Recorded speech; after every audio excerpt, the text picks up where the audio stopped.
Personally, I feel there's a lot of fun in knowing about what is happening in the tech space right now, especially with Web3, Metaverse, virtual reality, augmented reality coming into the picture. Things have become even more exciting. The other exciting part is that this new age tech will impact our everyday lives in a big way. One such area where technology is already playing a big role is food delivery, where Zomato and Swiggy are the dominant players in India. There's no doubt that Zomato and Swiggy are doing a pretty amazing job, but there are some negatives as well. For example, the high commissions that restaurants pay to Zomato and Swiggy, which in turn we as customers need to pay. So, a dish which is priced at 500 rupees on the menu may end up costing rupees 700 after adding the high commissions, the taxes, the delivery fee, etc. Scary, isn't it? But this problem can be solved through new age tech like blockchain and smart contracts. And there is a startup that is trying to do exactly that and also adding a flavor of metaverse and NFTs to the mix. That startup is QuGoMeta. And I got the wonderful opportunity to have a conversation with the co-founder and CEO of QuGoMeta, Sunil Veena, to discuss how tech will shape up the food delivery market in a big way. So what are we waiting for? Let's get started.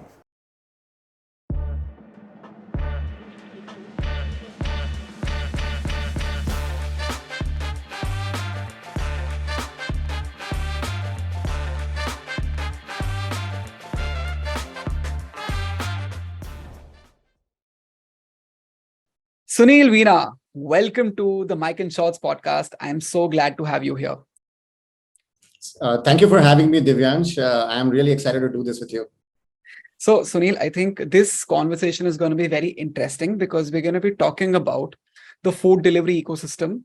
And you've been a part of this ecosystem for a long time because you are the co-founder and the CEO of a company called Quinta, which is already working in this space. And apart from that, you are planning to launch another venture of yours. It's called QuGoMeta, which is going to dive into the Web3 side of things and try and integrate decentralization into the food delivery ecosystem. And in a way, revolutionize the way it currently works, right? So you're going to be competing with the likes of Zomato and Swiggy. Probably you shed some more light on that. And the fact that you've been an entrepreneur for a long time, you've been a sales leader as well. And that's the fact. So we'll be deep diving into entrepreneurship as well, based on your experience. And on that note, Sunil, I'll hand it over to you to add more to this introduction, and then we'll take it forward from there. Sure. So let me just quickly talk about myself and what I've done. Right now, I'm the CEO and co-founder, like you mentioned, about a company called Quinta. Quinta today is at a position of building F&B products, for India. One of the products that we launched initially was the billing SaaS software, which is already in the market. We launched this around 3 years back, and which is running now with more than 1,500 restaurants. The next exciting product that you mentioned, which happens to be QuGoMeta, and that is a food delivery app, and we can talk more about that. But a quick dip into what I was doing before Quinta. I had experience of I had a very diverse experience before I really started doing Quinta.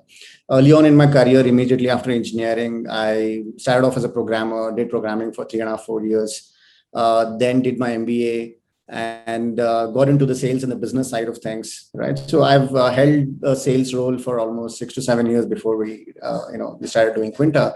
So yeah, that's a little bit of a background of where I come from. Great, Sunil. So, I'm curious about the fact that before, in the previous episodes as well, I talked to Mudit from Drive, which is essentially a decentralized taxi concept, right?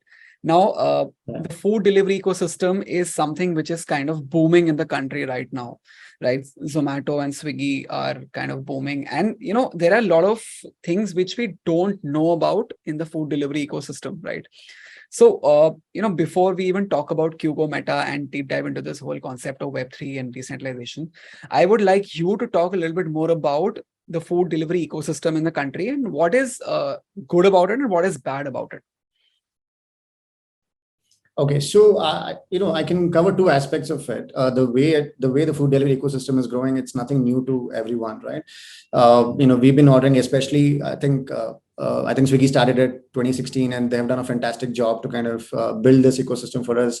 They are pretty much the pioneers, and there is Zomato. So these two giants have really helped grow the market over the last few years, and especially during pandemic, I think this has really zoomed up. The ecosystem, I don't want to get into the numbers per se, but roughly around 13 billion US dollars is what the market estimate is in terms of the total order volume by 2025. Yeah. So, the CAGR is awesome, and, the penetration is hardly anything right now. Tier 2, tier 3 is yet to be explored. So the way this ecosystem is growing is fantastic. It's very dynamic. So from my experience, you actually mentioned the second part of as to what is wrong with it, and that's, I don't want to sound negative to start off with, but I would put it in a way that there are a lot of things that can be improved.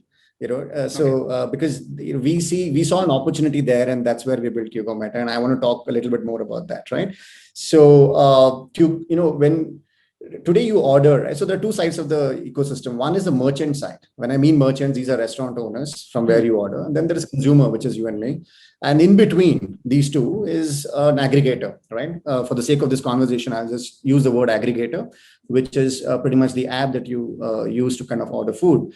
Now, between these three entities, right, the heaviest or the platform which really drives the whole ecosystem is the aggregator platform. Right. Consumers are winning today. They get discounts on top of their cart value whenever they order from food. That is fine. The merchants today, on the other hand, and that's where it all stemmed from, right? When we started talking to merchants, we realized that they are suffering because of the large commissions or high commissions that they really pay. So they end up paying 25 to 30% of commissions on pretty much every order that they get from these aggregators. Now, post-pandemic, the percentage of orders, online delivery orders to these merchants has become nearly 30 to 40%. Earlier, it used to be 10-15%. So the reliance on the delivery orders for the merchants has become significant. Now, with that being said, 30%, 25-30% of commission is really hurting them. Okay. So merchants really came to us and said, guys, do something about this. Since you're already doing billing software, why don't you do something about it, right? But obviously, I mean, like any other company would react to it. We saw the ecosystem and we are like, this is madness. There are two big giants sitting in this industry. How do we ever compete with them? Yep. As much as I really empathize with the merchants, because they were really after something which is an alternative to these aggregators. Now we said, okay, let's look into it, right? And then we started doing VOCs. We started looking at consumers. We spoke, I mean, we ourselves are all consumers. We use that. One thing that was startling, and it might be surprising to you as well, a lot of people do not know that the item pricing that you see on the menu of these aggregators are inflated. Okay. And that inflation comes from the commission that they really charge from the merchants. So the merchants, on one hand, they pay, they have to pay the commissions. They have to do search fees. They have to pay for listing. They have to pay for ads. On the other hand, as a consumer, you end up paying inflated pricing on each of these items, right? Okay. So who is really winning, right? I mean, technically, who is really winning in this ecosystem? You look at it saying the aggregators are getting all the data with them, and they're opening cloud kitchens, right? Because of that data. There are a lot of things that are happening, which I would say is not in favor of the merchants. Consumers, yes, there is a lot of scope for giving a fair pricing to the consumers, right? So this is broadly the fundamental of how this ecosystem is working. It's driven by a lot of investment in terms of acquiring users at any cost, right? And in that process, if you don't really take care of ecosystem partners like the merchants and the consumers, let alone even the delivery partners, and that's a different story altogether, then this ecosystem is not sustainable in the way it is currently, right? So that's wherein it got us thinking, and we said, okay, let's do something about it. And it took us a lot of time to figure out what is to be done, right? How do we ever make this sustainable? Got it.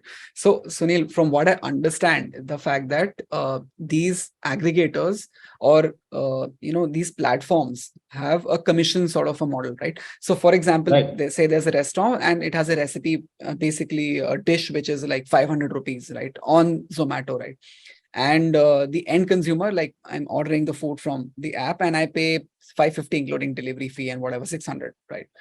So I'm giving the convenience fee, I'm giving the delivery fee, I'm also paying the commission as well, which is in turn charged to the restaurant and they charge it back to us. Does it work that way? Is it like that? Look, perfect. I think that's a good question. So what they do is, let's say it's 50 rupees and you charge it up, by, let's say 30%, you're talking about 65 rupees plus the delivery charge and so on. The pricing that is on the app today, on the aggregators app, is 65. But what happens is, in order to compete with the other restaurants on the app, you tend to give further discounts.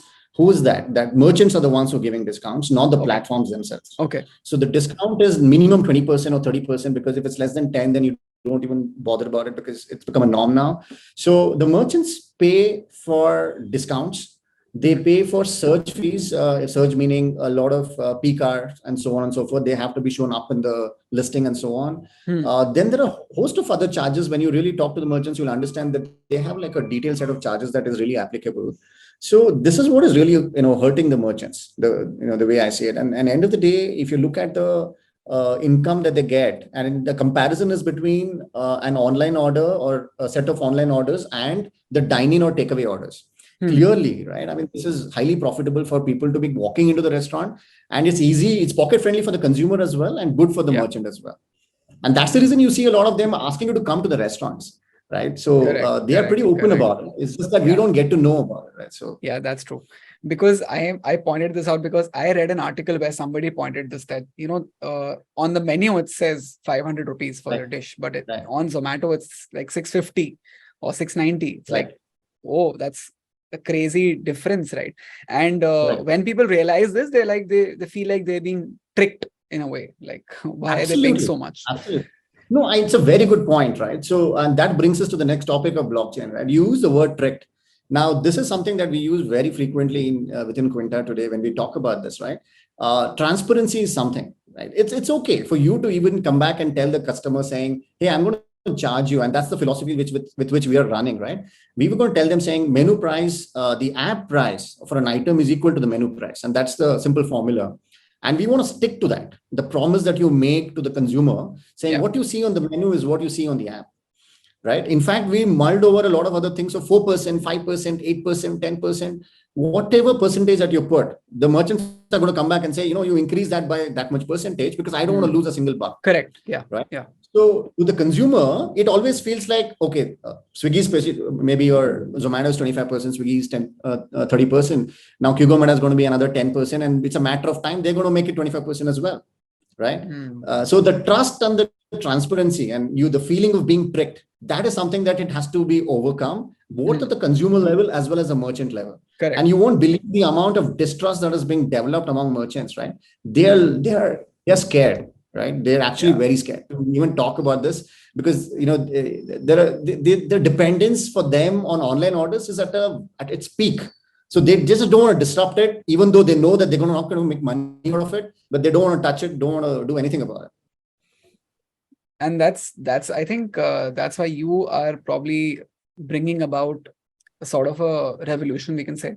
See, I haven't heard about anything like this before, which QuGoMeta is doing in the food delivery ecosystem, where they're trying to decentralize this whole concept of food delivery, where you are removing the center party. Say, taking example of Zomato, you are removing Zomato from the middle, and the restaurants and the consumers are kind of directly doing the trade between them, right? Tell me more about this concept, because this sounds very intriguing.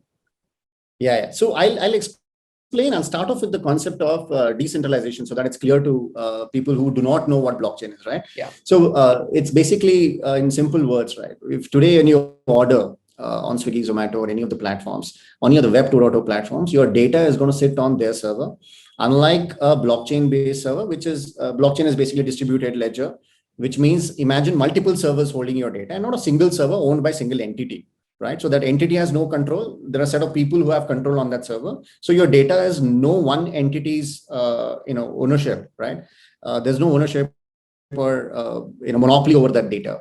So that's what blockchain is all about. Now, when you put that in the context of food delivery, your transaction data, maybe you've done 100 orders, 1,000 orders all that sits in one server. This data is gold end of the day, whether it is, your likings, your preferences, your pattern of ordering, the days in which you order, the restaurants from where you order, your everything from toppings, pretty much all the critical information about you as a consumer, your data is sitting on that server. Now, who is it really benefiting, right? Now, that's wherein it comes into the matter of decentralization, where the data should be democratic. What do I mean by democratic? People who are contributing to that data, they should be benefited because they are the ones who are actually giving that data away. And the people who are on the other side, which is merchants who are consuming that data, who have to have a right on their data as well. Because today, when you walk into a restaurant and you give your phone number, where does that really sit? That sits in his computer, right? Yeah. In a software or wherever that he's putting the data in. How does he use it? They would actually use it by sending you a promo code or a discount voucher or something like that. Yeah. But imagine now a great wall in between in terms of the aggregator sitting, and they have all the data. They don't expose the data to merchants. So the merchants don't get to see who's ordering, who are their loyal customers, which area am I getting the orders from, why are they not ordering if somebody's not stopped ordering suddenly. There are a lot of things, right? That whole communication between merchant and the consumer at that level is taken care of. And I'll come to the commerce part later in terms of the payment, but purely in terms of that data which is sitting in one central server, now is got to be democratized and pushed into multiple servers. And we got to build some sort of smart contract. I mean, I use the word smart contract without really using that, but we'll build a platform in a way that people can actually merchants or the restaurants can actually consume that data by paying certain amount, and that amount then gets distributed to the contributors of that economy, which means that you get paid for your data. If somebody is buying Divyansh's data, I want to know, Divyansh, what does he really eat on Saturday evenings? I want to know that, right? So if I were to put in money, if I as a restaurant want to know that, I put in money into the platform, that goes into your wallet, right? And that is what QuGoMeta is facilitating, right? So it is not a very peer-to-peer kind of a thing. It is still governed by us, but all the critical aspects of it, which is data, which is payments, and a whole lot of other things are kept onto smart contracts, so that there is a level of transparency and trust that is built within the ecosystem. Got it. So I understand two things from here. So correct me if I'm wrong here. So firstly, you said that the data is kind of protected in a way because it's on the blockchain. It is decentralized. No central party is controlling the data. And secondly, since I'm in control of the data, my own data, I can in a way monetize that data because I'll be in control and I can choose who can access my data and use it for, say, ads or giving promos and etc. So so for example, I'm on QuGoMeta and I want to order, say, a pizza from Domino's, example, right? So when I order that pizza from Domino's, I choose to expose that bit of data to Domino's. Is that how it will work? Or, no. Okay. Go ahead. Or how will Domino's know that I ordered that pizza from basically your platform or my details? How they're going to be shared with them? Like, what is that? Level of. So what we want to do is, when you get onto the platform, right, Divyansh, you would you would do a KYC with us. When I say KYC, this is Divyansh, it's your number, you register like how you register in any other app. Okay. Now that data is still going to be with QuGoMeta. We don't want to put the KYC data immediately on the blockchain. That is in the phase one, because one, it is expensive, and second, we need to understand how the data gets transmitted across to the blockchain and so on. What happens is you'll have to allocate your digital wallet ID, right? Your blockchain wallet ID with us. Now that wallet ID becomes like an ID for recognizing you in the blockchain network. So what I would tell Domino's is that ID one, let's say I'm ID one and you're ID two. These are the two IDs who regularly order farm fresh pizza, right? Let's say as an example, and they really love that, and they order pretty much every week. They don't care about Divyansh, where does he stay, and so on and so forth. As much as I have the data of yours, I would still not put it onto the blockchain. To start with, we'll only put the transaction data and then put a smart contract gate around it. So Domino's would come to us and say, hey, do you have the data of my loyal customers, ID one and ID two? They would have to put in some tokens or any crypto onto the platform, and then it'll get unlocked. That crypto, on certain basis of the contribution or the quantum of data, will get distributed to you and to me. Right. So it goes directly into your wallet. It comes directly into my wallet through a smart contract. Right. So which means there is no single entity like QuGoMeta, which will say, hey, hold on, I'm going to take that into my wallet and then distribute it. Okay. You monetize your data instantly. Whenever the merchants wants that data, they can always come and buy it. But we by default would not expose that, because that is where the monetization principle comes in. Right. So we do not want to expose that data by default. Got it. Right. So I think this is going to unfold in a better way when we talk more about the other elements that you're going to add to this, which is basically your Sure. tokens, which you talked about right now. You pointed about Right. tokens, and then even NFTs. Like we'll talk about both of them. So I need Sure. some more understanding of how tokens will work on your platform and even the NFTs. Sure. Sure. So tokens, this is a little complex subject, right? I mean, Yeah. tokens, when I say tokens, I want to keep that, with an analogy, right? I mean, Yeah. imagine a loyalty point, and that's how we really communicate as well, because a lot of people would want to understand this. And I really hope that, this analogy gives a very good idea to the viewers. The token today, equate that to loyalty, right? When I say loyalty, let's say you order from our platform, you are placing your orders continuously onto QuGoMeta as a platform. For every order, we want to generate tokens. Okay. And when I say token, imagine it's going to be a digital token. It's just a representative. It's like a loyalty point that I would give you in exchange of the order that you've given me. Okay. Okay. Okay. So that token, loyalty points, what happens? It comes and sits in your wallet or somewhere in a 2.0 version. In a 3.0 version, it goes and sits into your blockchain wallet. Okay. So the precursor to this, as a prerequisite to this, is that you got to have your blockchain wallet mapped to the platform, right? Wherein you say that this is my wallet ID, you have placed that wallet ID somewhere. Okay. Okay. Now, as soon as you order, you get those tokens. What happens to these tokens? What is the value of it? Like in case of any loyalty point, you would have to redeem that loyalty point in some fashion. Now, we don't want you to go external, at least to start off with. You can use those loyalty points or tokens onto QuGoMeta platform itself by claiming an X percentage discount. Oh, okay. Right. So we want to create that cycle wherein for every order you earn tokens. For the next order, you have instant redemption of those tokens for a discount on QuGoMeta. And that is just one of the use cases. Got it. Okay. Yeah.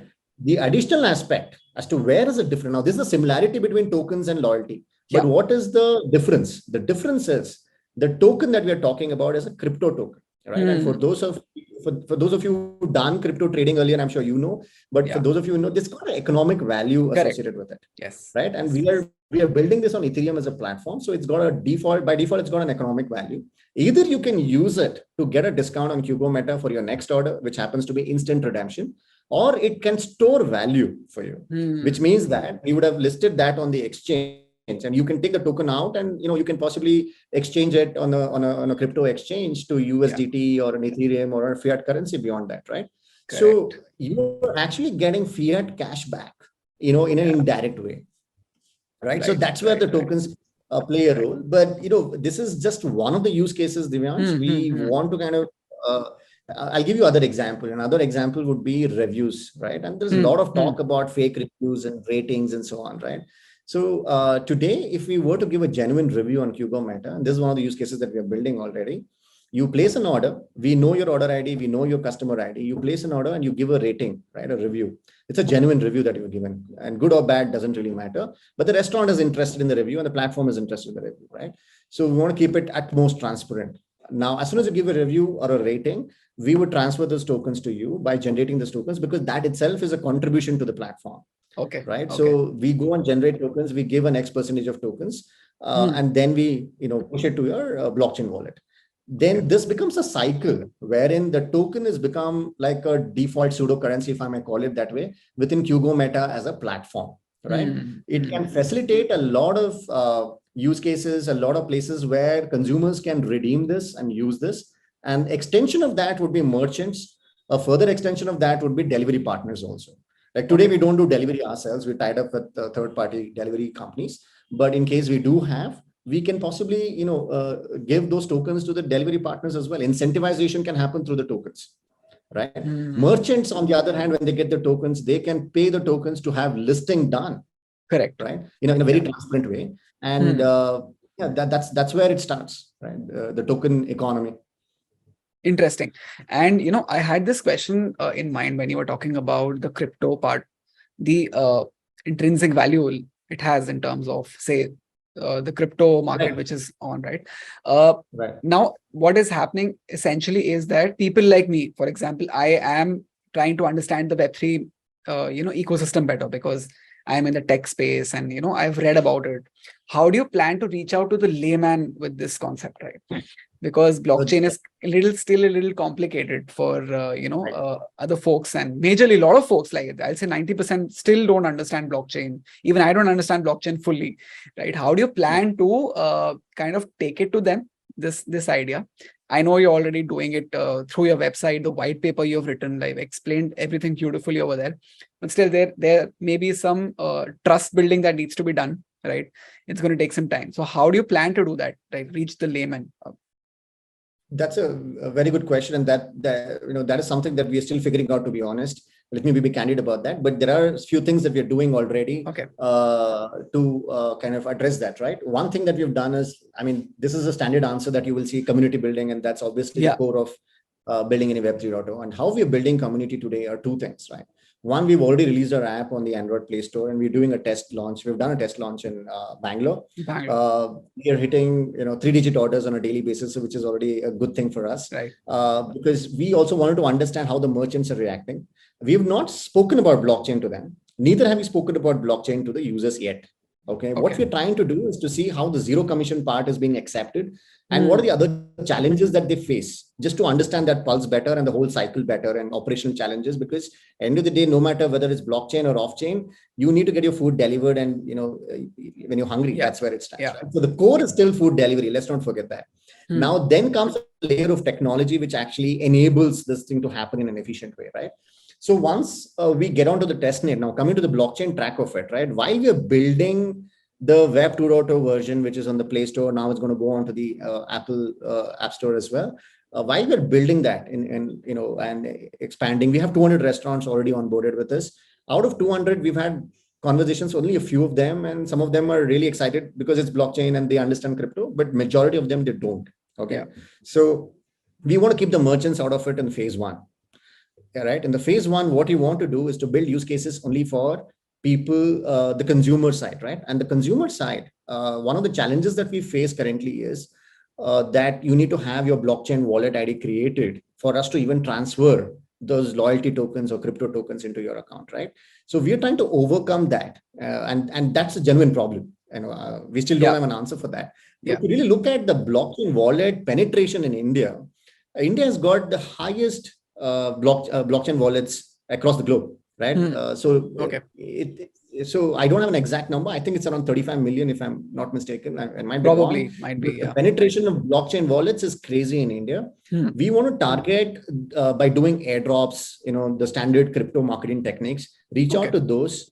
Do some airdrops of QuGo, do some marketing offline as well to attract some of them, and a lot of digital marketing involved to get those guys to actually come onto the platform.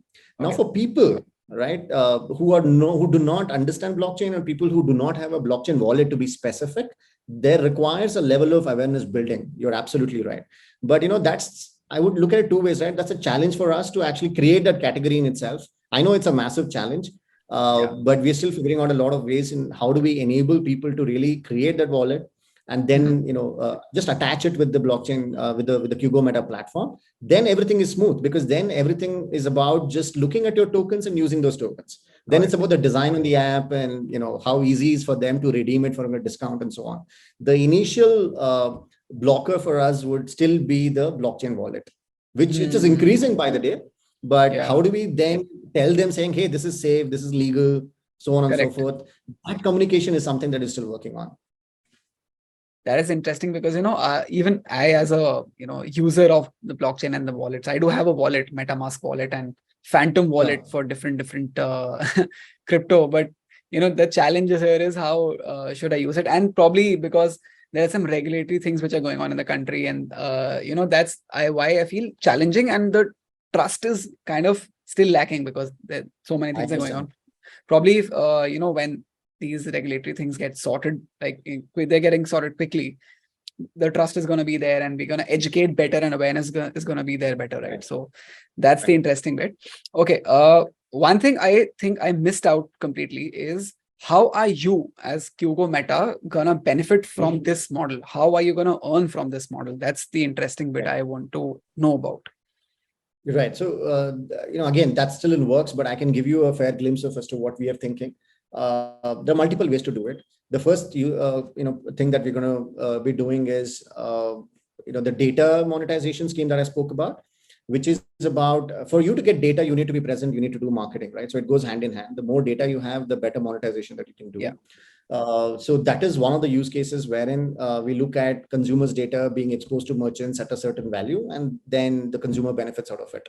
But that's going to take time. It's going to happen gradually. It's not going to happen overnight because you need orders on the system to really build that data out for you, right? Correct. So that's going to happen gradually.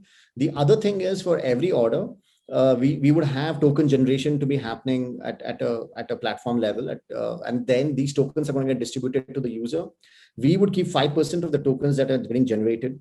Those 5% tokens are something that will be there with QuGoMeta, which will eventually be sold either on the crypto exchange or some other investors or so on to kind of fund the fiat currency part of it, right? Because we still need to run operations, and a lot of offline things, off-chain things need fiat currency. So we would have to continue to do that. The data monetization at a per order level, if achieved very well, we have nothing to worry, right? So we have a fair idea of how this is to be done, and we are currently testing it out on testnet to see, what sort of economy builds in. Because end of the day, it's not just about generation; it's about making the token valuable, right? Otherwise, you keep generating and you don't burn it. And this is an inflationary token, which means that we'll continue to generate tokens for every order. Right. So unlike Bitcoin, right? Unlike Bitcoin, you would have a fixed number. In our case, it's not a fixed number. We would continue to generate those tokens. But at the same time, the challenge would be to maintain the value of the token in such a way that it shows value to people who are outside of QuGoMeta network, just interested in token, as well as to the people within the network because they're using it for discounting and a whole lot of other things, right? For users of QuGoMeta for food delivery. So this is what these are the two things, Divyansh, but there are multiple use cases where we can really build in data. And like I said, loyalty is another data monetization technique. So today the merchants want to know who their customers are and what are their ordering patterns, and what are the likes and dislikes, when do they really order. That's like a lot of insights which are sitting over there and not helping anybody, especially the merchant. That is an immediate revenue generation as well. Ads are the other one, right? Once you have significant number of restaurants and consumers, when you hit a certain scale, you can run ads in a way that it benefits everybody. We don't have an answer for that, but ads is going to be the biggest revenue generator as well. How does it benefit all the partners in the ecosystem? We still need to figure that out. But yeah, we're thinking on these lines just to give you a broad idea. And you talked about the inflationary part of the coin, right? The fact that you can generate as many coins as possible, right? So in the previous experiences, like I've had the experience of, say, there's a company called Zionverse which is building a metaverse in India, and they also have tokens. And then there was a game called Axie Infinity. They had tokens and stuff. So when you say inflationary, there's unlimited. Basically, you can go on generating. Then you might have thought about the burning part as well, generation and then burning, right? So that the value stays somewhere consistent. Otherwise, it's going to have no value probably. But yeah, you might have thought about that mechanism as well. So everything is still in the air about the whole concept of the coins, the crypto tokens, right? I think you shed some amazing light on the fact that you'll be using crypto tokens as part of QuGoMeta, right? The whole concept is going to mature in the coming days. And, I'm interested in the NFT aspect now, because I read on your website that you're basically going to use NFTs and going to have some beautiful use cases around it. So can you shed some more light on NFTs as a concept at QuGoMeta? Perfect. So that is something that we want to do in the next phase after the tokens have been released. NFTs, we started off thinking, why don't we build initially before even the token concept, we said, why don't we build NFT marketplace for restaurants? And that would have been really nice at that point. But then we realized, a lot of merchants, like you said, they're not aware of blockchains and NFTs and so on right now, at least in India. So we thought we'll gradually get them onto the platform first, educate them about tokens, and then get them onto showing what NFTs and the power of NFTs are. So coming to the NFT part, some of the use cases that we have are pretty basic and simple, and I think I personally like it a lot. Especially for people who hang out and they go for parties on Friday and Saturday nights, right? Some of the younger, guys, the people in my team, they were the ones who actually got this idea out. They're like, if you today go to a pub or or any lounge bar or anything, right, and you have a booking as an NFT, right? Imagine if you can book it as an NFT, because NFT is something which is unique and non-fungible, which means that the time, let's say you book a particular, a table for 5 in a pub nearby for 8 o'clock on a Saturday evening, that becomes an NFT in itself, right? Okay. So you buy that NFT from the restaurant, and that gets, that you can use possibly any crypto token. It could be QuGo or it could be anything. And that gets redeemed once you actually go and sit over there and start ordering, right, in some fashion. If not, if you're not able to make it, it becomes a sellable NFT, which means that I can sell it to you in case you are the one who's really looking to go there at the same time. So it becomes more of a community which is exchanging NFTs, the appointments, or rather the bookings in form of NFTs. Right. So this is something which is really interesting, because we've had conversations with merchants. The most exciting part about this was that they were excited that every time you and me would exchange NFT, you'd buy a booking from me, and a certain commission goes to the merchant as well, because he's the original creator of that NFT. Correct. Right. So they create those NFTs in terms of bookings per table and so on, and then they sell it out to the community. Right. So this is one of the beautiful use cases. Which is actually good revenue for, especially during the weekends for all the restaurants. The other thing was recipes, right? Some of the really old, good legacy restaurants which are there today, they actually hold, if you really walk into, a lot of good places in Bangalore, we have quite a few of those old places in some of the areas. You walk in there, you will see all beautiful photographs of, superstars visiting or politicians visiting, or something about the history which really attracts people. Now imagine all of this as NFTs, right? If I'm a proud holder of, let's say, a recipe of a restaurant, a famous recipe of a particular dish, right? Then, and one of the examples that we give in Bangalore is also Paradise Biryani, by the way. Correct. People love that biryani even here. Imagine I'm the holder of Paradise's original biryani recipe. It's a snob value that it really adds. Yes. Right? The NFT is all about snob value. So that is one. Snob value is just one part of the story. The other part of the story is, we wanted to do IRL, which is, in real life, what is the element that can really push me to buy that NFT? So if I buy, let's say, Paradise Biryani's recipe, which is in form of an NFT, and I walk in on a weekend and they serve me a free biryani, they give me an exclusive table to sit with, they call me for their events or a tasting, session or something like that for the new product. That will be amazing. Right? So you're made to feel like you own a part of it. Right. And restaurants, you definitely want to feel a part of some of the restaurants, at least your favorite ones. That's right. So that's these are broadly the NFT cases. Yeah. I think you've also mentioned about these NFTs on your website. I saw the recipe NFTs, the restaurant NFTs as well. Right.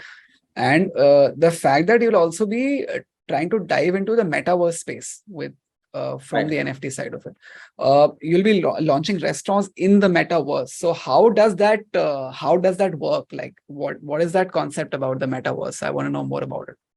So we've the ultimate vision for us, and this is something that this is just amazing to even talk about every time I think about this, right?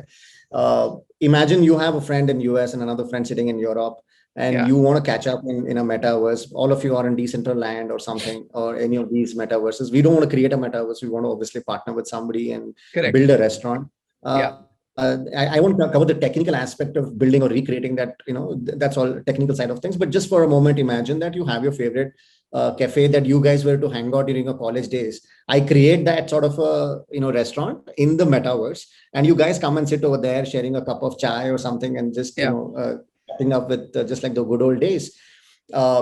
This is a beauty of metaverse, right? I mean, where you can really feel the other person's impact, the energy, and the whole thing, right? So metaverse gives you a space wherein you can have that sort of a communication, sit and build that sort of a how do I say? I mean, it gives you a space where you can really catch up as a consumer. You can do many more things than just business or gaming and so on and so forth, right? And imagine the restaurant space being over there.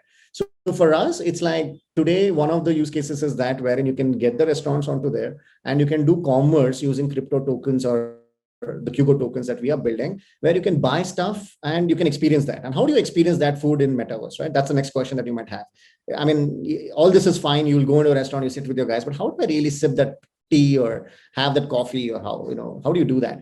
Now that's where the food delivery play comes into picture. That will be a 360-degree or a holistic experience, wherein you not just go into the metaverse with all your tech, You also chat with your friends and you catch up with them. And then you also order stuff using QGO crypto tokens, and that gets delivered to you at your house. So, in reality, it's like a complete immersive experience of being in metaverse, doing that, socializing, and then also experiencing that in real life. No, Correct, that sounds correct. very futuristic, but I'm pretty sure it's around the corner. I'm sure a lot of people are still thinking and doing something about it, right? But that's Hmm. like an amazing thing to be even achieving. And the other thing is that if you want to visit your favorite restaurants, like the world today, it's getting smaller, and you want to just you want to experience some good restaurant in Paris or Switzerland or someplace, right? Imagine that is already on the metaverse. Somebody's created that, or the restaurant has taken that initiative to put it on the metaverse. You just walk in there and you say, okay, I want to order I like rosti in Switzerland, so I want to taste that rosti, and you don't get good rosti in India, Correct. right? So if I were to have a trained chef of that restaurant in Bangalore or in India, who can make that product and serve to me when I enter the restaurant. Again, the Yep. commerce is involved over here. Correct. It's a very seamless transition from 3.0 to 2.0, from the metaverse world to the real world. But that is something which is very much doable, because Hmm. the training of the chef, recreating that recipe here in India locally, all that becomes very seamless with metaverse, right? There are Correct. a lot of Yeah. companies who are doing training and so on. So that can be achieved as well. Now that's our ultimate Hmm. vision, where you can combine the commerce of food delivery and all that you're doing on the ground with the metaverse experience of getting into the restaurant wherever you want to. That seems like the ultimate Web3 dream where you want to reach. Yeah, absolutely. And because, like from a personal experience as well, I've got the opportunity to dive into VR through a VR headset. And I actually saw the potential of the VR headset traveling to different Right. cities like London, Paris, and all that. I saw on 3D, and it was fascinating to me. And, the fact that Meta is now kind of come up with better updates. The company Meta has come up with a newer headset and more, what do you call, partnerships with Microsoft. Probably this is going to fly. And what is your perspective on the metaverse? I just want to know about your perspective in general about the metaverse. I think you are very bullish about it because you're definitely developing for it. Have you experienced the Yeah, metaverse yourself anywhere, sure. anytime before? And what's Oh, your yes. perspective on it? Yeah, absolutely. Good question again. So yeah, I have experienced that, like how you said, right? I have seen some of those travel. We've done gaming. I used to be a gamer earlier. So Okay. gaming is obviously the first entry point for anybody who is into this. But yes, I mean, I have, seen some of the recreations of good destinations. I've experienced that. And that gives me a lot of positivity, saying that, provided a lot of things fall into place, right? For example, now the headsets are clunky, and it's a lot of people find it really uncomfortable to have it on for a long time. On YouTube, you'll find videos saying that don't wear it for too much and Yeah. for too long, and you would get headaches and things like that, right? But this is how a technology would evolve, right? Like you said, I'm Hmm. absolutely positive that a lot of tech around making this dream a reality. A lot of companies are building really cool stuff to Correct. ensure that, one, on the hardware side, there's a lot of good companies like Nvidia who are making it smaller, Yeah. who are making it more user friendly. The glasses are coming in. So it's not just one part of the whole ecosystem is moving towards making it a little more user friendly, right? I mean, if I were Hmm. to call it that way. So my take is absolutely clear. It's maybe another 2-3 years down the line, you would still have, and of course Meta itself is investing billions of dollars into making this. So thanks to them, there's a lot of education. They're going to be soon releasing. I think they've already released their API for Correct. app developers to kind of integrate and build stuff on it. Decentralized is already selling their Yeah. real estate and so on. So this is an evolution that it would anyway go through, like any other tech, right? It turns out to be a fad initially, but as and when we build good use cases on top and put it in context of daily real life problems that you can really solve using this, then it becomes a little more, we can assimilate that a little more, right? So that's where I see it going. Interesting. And from that, Sunil, I also read on in your white paper that you're going to be diversifying into travel and hospitality as well, like from Yeah, just restaurants. So, can you tell me more about that? Because I am intrigued by right. travel and visiting places through VR, probably say. So yeah, what's So that? So the product guy, our product guy Udit comes from a travel. He'd done a travel startup earlier, so he in Oh, fact pushed me to kind of put that in, and I'll tell you why. Just like how the bookings of, let's say, your table reservations or your bookings for restaurants happen as NFTs. Imagine this. I think there are. I can't recollect the name, but there is a company in I think UK or someplace who are doing this. they are building NFTs for hotel room booking, right? Okay. Now that's a fantastic thing, right? Imagine the number of last minute room bookings, and you when you're traveling, you really have not booked it, and you get off the flight or wherever, Yeah. and then you start scampering around saying, where do I really stay today, right? So this whole space of hotel booking as an NFT, it's a phenomenal space, right? And Yeah. that's something that is really going to change the game, because then it becomes all peer to peer. You're not relying on one central entity to hold that inventory for you. The inventory becomes democratized. You hold that inventory, I hold that inventory, somebody else holds that inventory, and I can just buy it from you, and then get that booking done in my Got name. it. So that is one of the solid use cases for travel. Again, hospitality would extend to like what I mentioned about table reservations and so on. But we that's still a little far off for us, because we want to first put the basics in place of having the token generation and the community building to happen. And we want to focus on restaurants today, and then gradually go up to travel. Hopefully we should very soon, but yeah, that's where we are. Because from whatever I've heard till now, I am curious to know about when this is gonna be like the reality, like the metaverse thing and even NFTs. So from your perspective, from QuGoMeta's perspective, probably I'm asking a very bold question about the timelines, but Oh, no, uh, uh, where do you see this all this coming together, like the metaverse and even the NFT concept in like the QuGoMeta experience, like the whole full-fledged QuGoMeta experience? When do you see it coming out in reality? right. So the tokens so in our plan, I think I can definitely reveal that it's there in the white paper, but we've set some revised timelines now, because we didn't hit some of our timelines. But nevertheless, I think this quarter we're going to be having our test net to be going live.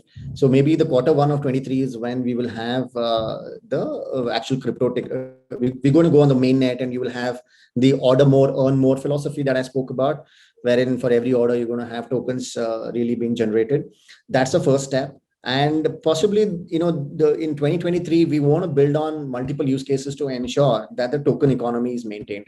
Okay, because we still have to figure out saying, how do we keep the value at a slightly inflationary level, at the same time ensure that it doesn't drop. So our focus is going to be primarily on ensuring that the new customers or the consumers who are going to come on to QuGoMeta platform are able to transition from 2.0 to 3.0 by attaching their blockchain wallets and so on. Yeah. Metaverse is something wherein we have initiated talks with some of the companies who are building those metaverse, and we're still exploring. It's still in an exploratory stage. Of course, that's the vision. But to go there, I think, look, it's not just about setting up a restaurant experience, right? And that's not the business that we want to be in, right? We, like I said, we want to give that full 360-degree immersive experience, right? Which means that you set up a restaurant experience, at the same time have the commerce also happen. Yeah. So we want to focus on that commerce bit first for 2023. Maybe by end of 2023 you should have something wherein hopefully we'll have at least a few restaurants on metaverse, and you're able to do that, achieve the vision that we really spoke about, right? So Superb. that's where we are. Superb, man. And I think from what we have discussed about QuGoMeta, all this comes because of the fact that you are an entrepreneur. So we'll be moving to the next section, which is we've talked about QuGoMeta and the whole concept of it, and crypto, NFT, metaverse. Now, from the entrepreneur side of the world, like, because you're an entrepreneur and you think aloud about all these things, you have brainstorming sessions, right? So can you shed some more light on your journey as an entrepreneur? Like, because you've been a part of that journey for long now. Right. So, it's when I always had this bug, when I think there's a little bit of background to it, wherein I don't come from a business family, right? So we've always had a lot of focus on education, extracurricular activities, and so on at our place. But somewhere I think the whole entrepreneurship bug was always there, saying that you got to do something. I was a part of entrepreneurship committee in my B school days. Wanted to do something immediately after that, but just couldn't muster up. I'll be candid there. So but at some point you feel that it's now or never, to be honest. And yes, I mean, in 2016 is when we really started. I really took that plunge, or so on and so forth. About the journey, I think I would say that it would be an understatement to even say that it's really, really fantastic, right? Because I feel that everyone should do something at some point in their lives. It's a again, it sounds cliched, but roller coaster again is something that everyone uses, but there are ups and downs. Let me put it that way, right? There are always times wherein you feel that are you really doing the right thing, or Correct. is it really going the right way, Yeah. right? To have, thankfully, I've been blessed with a good ecosystem. I've had people who have helped me. And when you say entrepreneur, right, it's not just that one person, it's a multiple people. So I've been really blessed that way, wherein there was an ecosystem, both from family as well as people around me in the office. I was really lucky to have good people who allowed me to understand a lot of things that I didn't know about, right? And I was Yeah. in sales earlier, so all I knew was only sales, Divyansh. I didn't really know the other facets of being in business or being an entrepreneur, whatever, right? So it's operations, it's HR, Yeah. it's customer success, customer support, product development. Though I did programming, I really didn't know the principles of product development, right? So all those things came together because of people who really came and contributed, and I learned a lot from us. I'm still learning from many of the things. I don't claim to be an expert in any of these things, right? There's always a learning path. So that way, I think it's been wonderful, and I would not trade this for anything else. I can tell you that. Yeah. That's so true. And you operate from Bangalore, am I correct? And you've Yeah, been in yeah. Bangalore all your life, so, probably your education and everything. That's interesting because just this is a weird thing, right? I mean, my dad was in a transferable job, in a central government job, so I changed 8 schools in 12 years, so Wow. across 4 different cities and I think 3 different states. So which means that I got exposed to a lot of new people, new cultures, new languages, a lot of uncomfortable situations as a kid when you're moving and uprooting yourself every second year, which was at that point I felt it was, oh my God, I'm going to lose all my friends. I'll end up being alone, no friends whatsoever, right? Yeah. So, but to look back, I think I would say that, of course, it's kind of given me, some, it's made me flexible in terms of adaptable and flexible, being comfortable in uncomfortable situations. I think now that I think back, that's really helped me a lot. I'm Yes. comfortable wherever, with whoever, right? So which is good because Yeah. no hang-ups, absolutely. So you got to get along with people who are there. And one of the interesting things I was telling my teammate the other day was a lot of people come and go from the company as well. So Hmm. how do you really from day one get on those, ensure that these people are really firing and they come Yeah. with full passion and they give their 100%. That's the kind of culture that you want to create, and I think Correct. we are genuinely trying to create that culture. I would say it's thanks to that sort of a flexibility that I have, wherein everyone has to be a little more flexible in getting new people, Hmm. getting used to the environment around very, very quickly, so that you don't waste that time, because we don't have time to waste and we are a very small, nimble company, right? So yeah, I mean, All right. that's one thing about my childhood. Yeah. When you said nimble and how small and how big is your company right now? Like how many people do you have? QuGoMeta and like So probably Quinta. yeah, Quinta together, we are around 53 or 54 Okay. people to be precise, including some of the, people who are on the field, who are signing up restaurants and doing everything. So we've got customer success, customer support team for our existing product. We have a development team, an operations team, finance, and all of them put together. Yeah. Hmm. Now tell me one more thing, because I'm come from an MBA background, because I did my MBA from NM Mumbai, and you did from SP Jain as well. So, what's been your MBA experience like? Like, what did it teach you in a way? I'm sure the education bit is definitely there, but what was so different about Yeah. your SP Jain experience or the MBA experience? Yeah, a lot of that's a lot of fun. I would say that the first thing that comes to my mind. It was amazing. It was I'll not talk about how much I learned. It was fantastic. Of course, it gave me an exposure because, like I said, I was doing programming earlier, and for somebody who's been a software engineer and not coming from a business background to get into a B school, I can tell you initially it's a shock. I couldn't ensure that both sides of the balance sheet really matched. So that way, I think there's a lot of learning from an education perspective. But I think the biggest takeaway from there, obviously, is the peer network that you develop and the friends that you make and so on. It gives you an exposure to a lot of, like I said, again, it's a diversity that you come across, and you tend to learn from them as to what they've achieved. And SP had this philosophy of having people who have achieved immensely in the respective areas. It was not just CAT or a GMAT. It could be that you are very good in sports in one particular sport, and if you're at a national level, you would get into SP, right? So you tend to learn from all these people, and I think that's very humbling. Before Yes. entering, you think that you're a rock star or whatever in what you're doing, but when you finish 2 years, I think it's really, really humbling and very rich in its experience, I would say. I totally agree. And was it the Mumbai campus, the SPJ in It is the Mumbai campus? Mumbai. It was the Mumbai In Andheri campus. Yeah, Andheri. not too Oh, far off. Not too far yeah, off from yeah. NM. I understand. I Totally miss I understand. miss I miss the NM dosa, of course. Oh, yeah, yeah. It's still very popular, and even the vada pav and all that we get there Yeah, absolutely. just outside the college, and Meethi Bhai is there. So I think Yeah. MBA, I totally agree with you. The experiences that you have with folks coming from different backgrounds, different cities, cultures, and all coming together at a place, and even the city Mumbai, which is so fast moving and so like accommodative in a way. People are so helpful. I really enjoyed my stay because I'm a Delhiite. Going to Bombay was a different experience for me. But I love Right. Bombay because my wife is from Bombay, and Perfect. so I love Bombay. That is so Yeah, that was anybody who stayed in Bombay would absolutely say that. Me and my wife, 100%. we miss Bombay as well. Yeah, we miss Mumbai a lot. 100%. So I think Mumbai is the place.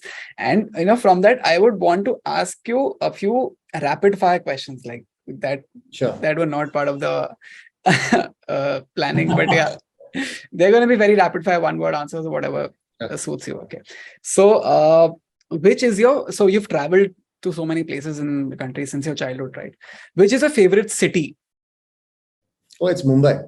It's Mumbai. Oh, that's great. I love Mumbai from for the past 3-4 years now. It's been Mumbai. Your favorite food, since you're already doing food business. So yeah, favorite food. That would be South Indian food, my staple food. Lovely. And in South Indian food, is there something specific that you like? There is a dish called akki roti. So it's Okay. made out of rice. I think people in Bangalore would relate to that, and that's one of my favorite food. Yeah. Even my wife is a Tambram, so I Okay. have the whole South Indian flavor experience already. Like I love the filter coffee, Fantastic. obviously. Oh yeah, of course, of course. Yeah, yeah. Oh, correct. How could I forget filter coffee? That's filter That's the coffee is best. something. Absolutely. 100%. Okay, so from the entrepreneur side of the world, do you read books as well? Oh yeah, of course. Yeah, Okay.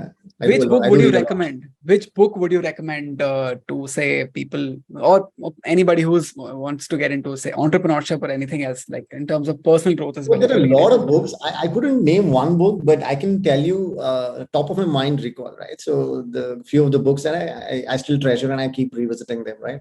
One is 0 to 1 by Peter Thiel. Yeah, The that's other good. one is Hit Refresh by Satya Nadella. Satya I Nadella. think I love that book. I mean, the way he's transformed Microsoft and some of 100%. the stuff that he's spoken about humility and all of that. It's just amazing.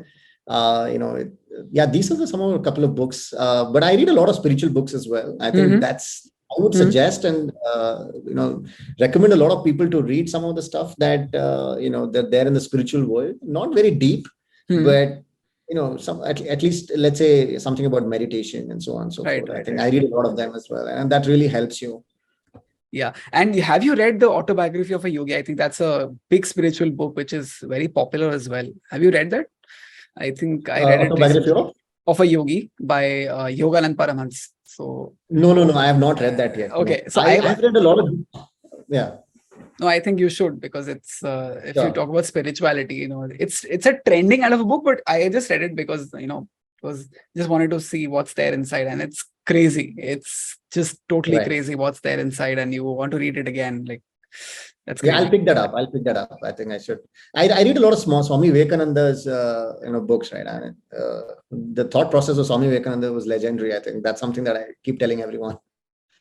I think very close to that, the similar timelines in terms of Oh, when okay. he was alive and when Swami Vivekananda was alive. And Right. from that, I think you talked about traveling as well. So have you traveled, say, the world or any place beyond the country? And what is the favorite destination if you've traveled, like even India or any other place? Okay, I would say my current favorite. I've traveled outside, but my current favorite happens to be Uttarakhand. I just did Chardham Yatra with my parents, and I just cannot get over it. Kedarnath. I mean, considering that I also have a spiritual side to me.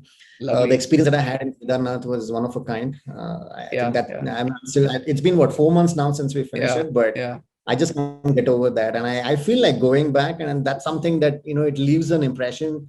It calls you back. I think Yeah. Uttarakhand is such a beautiful state. I mean, It's it's just amazing. Yeah. amazing. It's Lovely because I so stay in yeah, Delhi. Yeah, that's nearby. yeah, absolutely. Yeah, and I feel that we should have Karnataka or Bangalore should have been closer to Uttarakhand so that we could go off. But anyway, there's a direct flight from here to Dehradun, so it's Yeah.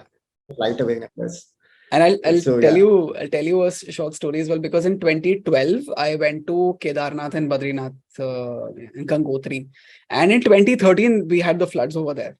So exact Oh, same time, exact same dates, oh, and I oh, was like, this is absolutely luck, which was yeah, there. My whole family was there, extended family as well in Badrinath. So loved the experience, oh, but that was luck. yeah, So absolutely.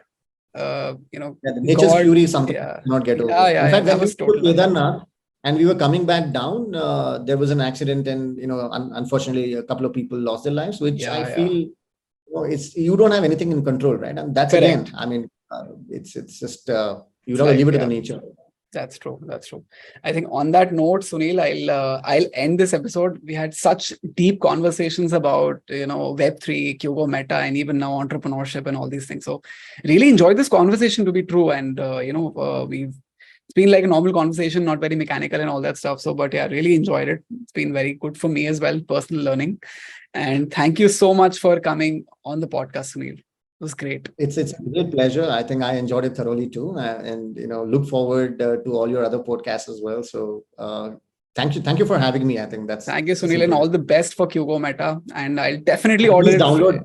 I Yeah, hope it's there absolutely. in Delhi.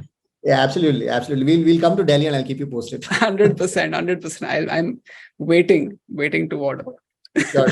Thank you very much. Thank you Okay, for having me. Sunil. Thanks. Okay.